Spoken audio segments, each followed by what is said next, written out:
In the heart of Nigeria, where the roads stretch endlessly into the dark, and the trees whisper secrets only the wind can hear, there was a man named Tundajayi.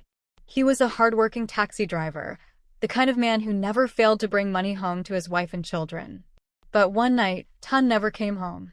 His story is one that chills the bones of those who dare to hear it. The night was thick with heat, the kind that clings to the skin and makes the air heavy.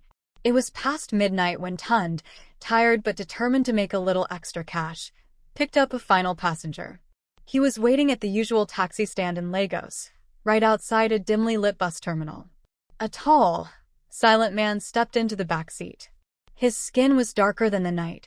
His clothes were strange, like he belonged to another time. He spoke in a deep voice, almost a whisper. "Take me to Ojuelegba," he said. Tund hesitated. Ojuelegba? That place was far, and the road leading there was cursed, or so the old folks said. But money was money. Tund nodded and started the engine. Had he known what awaited him, he would have left his taxi right there and never looked back. As they drove through the empty streets, Tund tried to make conversation, but the man did not respond. He just sat there, motionless, his eyes fixed on something unseen. The further they drove, the quieter the world became.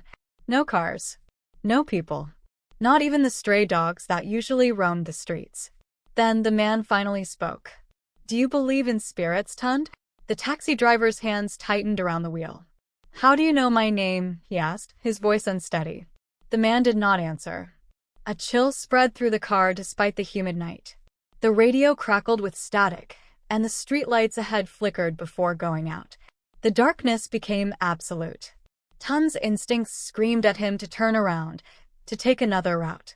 But something in the air, something unseen but heavy, held him in place. Then he saw it. The road was no longer familiar.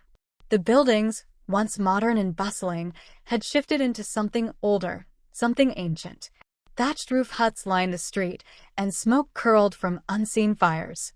It was as if they had driven into another time, another world. Tund's breath quickened. "Oga, where are we?" he stammered, but when he turned to look at his passenger, the man was gone. Tund slammed the brakes. His heart pounded against his ribs. He was alone. No, not alone. In the rearview mirror, he saw shadowy figures standing at the side of the road, watching him. Their eyes glowed white in the darkness. Then one of them stepped forward. "You have brought him to us," a voice whispered. Tund tried to move, tried to restart the engine, but his hands felt paralyzed. He watched in horror as the shadows moved closer, their bodies flickering like smoke. "No, please. I don't know what this is," he shouted. A hand, cold as death, touched his shoulder. Tund screamed. The next morning, Tund's taxi was found on the side of the road. The engine was still running, the headlights on, but the driver's seat was empty.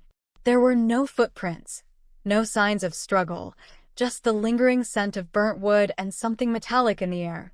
His wife, his children, his friends, they searched for him for weeks. The police investigated, but there was no trace of Tundajayi. And then, 1 month later, a new passenger entered a taxi in another part of Lagos. A different driver. A different night. But when the passenger spoke, the driver felt his blood run cold. "Take me to Ojuelegba," the voice whispered. Even today, no taxi driver in Lagos dares to take passengers to Ojuelegba at night. They say those who do never return. And if one night you ever find yourself in a taxi and the air suddenly grows cold, if the radio begins to crackle and the lights flicker, check your back seat. Because you may not be alone.